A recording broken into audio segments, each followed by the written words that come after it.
और अब हमारी खास पेशकश देश प्रदेश। राहुल गांधी की भारत जोड़ो यात्रा जो है वो राजस्थान में प्रवेश कर चुकी है और क्योंकि कांग्रेस शासित राज्य है तो भीड़ भी अच्छी खासी यहां पर देखने को मिल रही है। हालांकि दूसरे राज्यों में भी भारत जोड़ो यात्रा में जमकर लोग जुटते हुए भीड़ जुटती हुई नजर आई है। यहां पर हमारे सहयोगी सौरभ शुक्ला भारत जोड़ो यात्रा को कवर कर रहे हैं और उनकी मुलाकात 10 साल के क्रिकेट खिलाड़ी माहिरा से हुई है जो राजस्थान में हर रोज 30 किलोमीटर चल रही है। राहुल ने माहिरा से मुलाकात भी की है।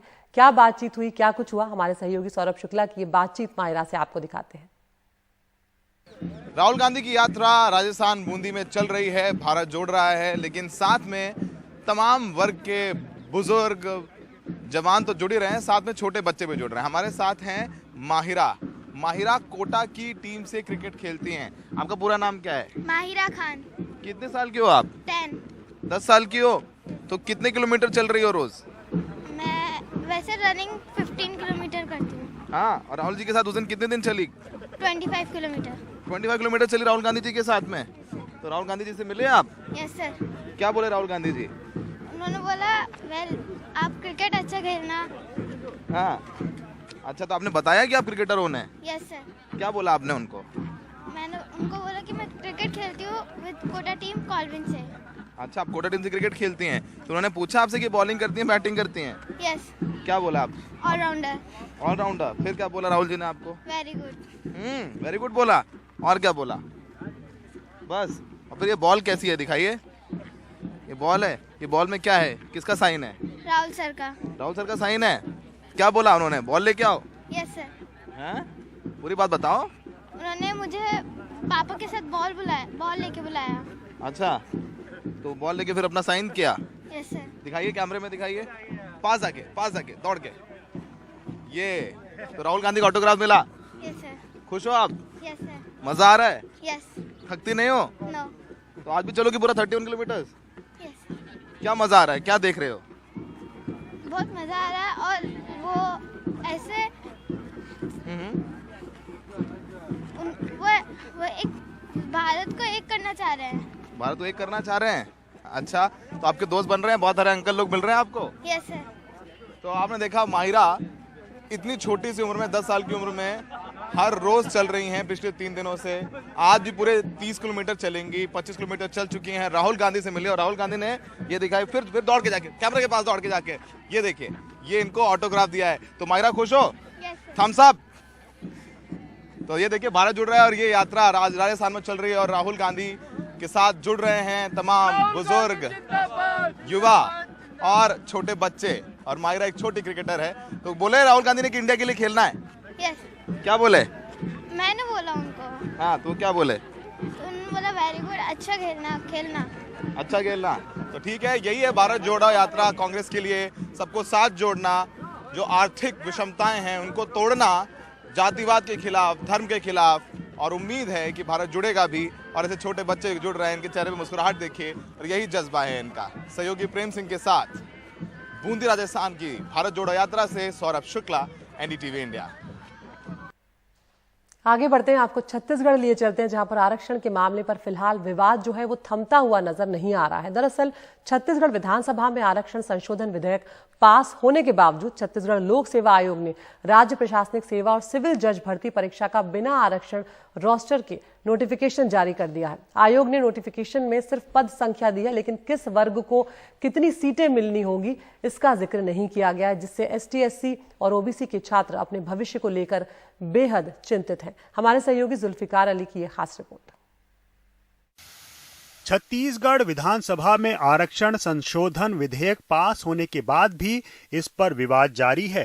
छत्तीसगढ़ लोक सेवा आयोग ने बिना आरक्षण रोस्टर के राज्य प्रशासनिक सेवा और सिविल जज भर्ती परीक्षा का नोटिफिकेशन जारी कर दिया है, जिससे राज्य प्रशासनिक सेवा और सिविल जज परीक्षा की तैयारी कर रहे अनुसूचित जाति, जनजाति और अन्य पिछड़े वर्ग के छात्र बेहद परेशान हैं।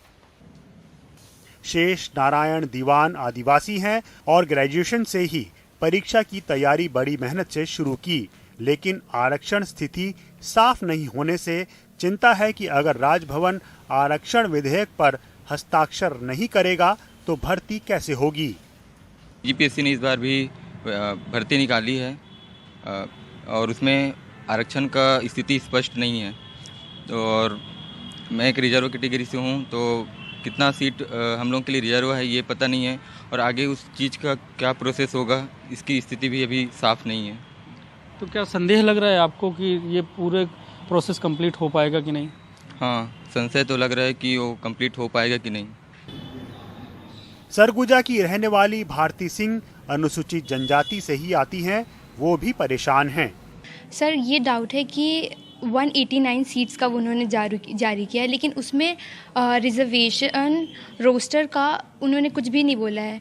तो हमें डाउट है कि कितना परसेंट एससी के लिए रिजर्व है, कितना एसटी के लिए, कितना ओबीसी के लिए है। तो इसी चीज़ को लेकर के डाउट है कि हम लोग को अगर फ्यूचर में अगर हमारा निकल गया एग्ज़ाम, तो फिर हमें कहाँ से पोस्ट देंगे, जनरल के अकॉर्डिंग देंगे या रिजर्वेशन के अकॉर्डिंग देंगे, तो फिर हम लोग फ्यूचर में फंस सकते हैं।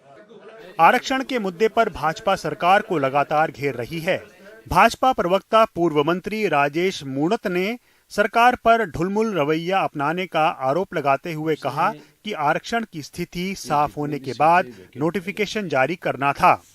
और जब आरक्षण जैसे मुद्दे पर विधानसभा का विशेष सत्र हो रहा है, तो पीएससी को भी इस बात पर विचार करना चाहिए, इतनी जल्दीबाजी नहीं दिखाना था। सालों से ये वैकेंसी पड़ी हुई है, और जिन परिस्थितियों में अगर ये आरक्षण का मुद्दा चल रहा है, उस समय बेरोजगारों को हक ना मारे, और जो व्यक्ति इसके हकदार हैं उनको हक मिले, इस बात के लिए विचार करने के बाद में आरक्षण का विज्ञापन, पीएससी भर्ती का विज्ञापन जारी करना चाहिए। सरकार के प्रवक्ता मोहम्मद अकबर ने आश्वासन दिया कि आरक्षण का संशोधन विधेयक पारित हो गया है। फिलहाल प्राइमरी नोटिफिकेशन जारी किया है, बाद में सभी को आरक्षण दिया जाएगा। देखिए, छत्तीसगढ़ विधानसभा से आरक्षण को लेकर प्रस्ताव पारित हो चुका है, और विधेयक पारित होने के बाद अब राज्यपाल महोदया के पास उनके हस्ताक्षर के लिए गया हुआ है, और हम उम्मीद करते हैं कि जल्दी से जल्दी वो उसमें हस्ताक्षर हो जाएंगे।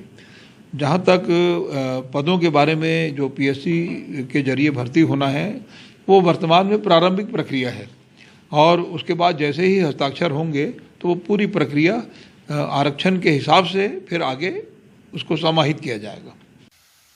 छत्तीसगढ़ विधानसभा में 2 दिसंबर को आरक्षण संशोधन विधेयक पारित किया गया, जिसमें 76% आरक्षण का प्रावधान है, लेकिन विधेयक को राज्यपाल ने मंजूरी नहीं दी है, जिससे उलझन बनी हुई है।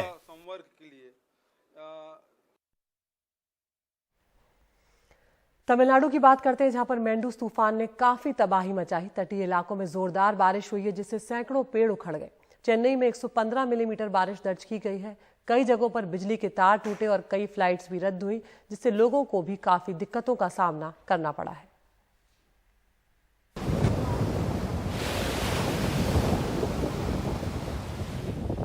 मैंडूस चक्रवात मामल्लापुरम आया तो रंजीत की इकलौती नाव उनकी भेंट चढ़ गई।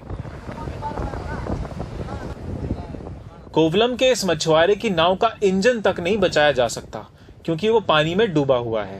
75 किलोमीटर प्रति घंटे की हवाओं ने इनके जाल भी नष्ट कर डाले।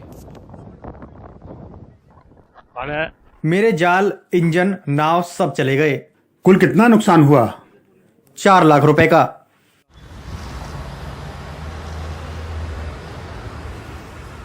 कुछ ही दूर पन्यूर में व्हीलचेयर पर बैठी 44 साल की सबीरा बेगम बारिश में सड़क पर आ गई है, क्योंकि उनके घर पर छत को तोड़ता हुआ एक पेड़ गिर पड़ा।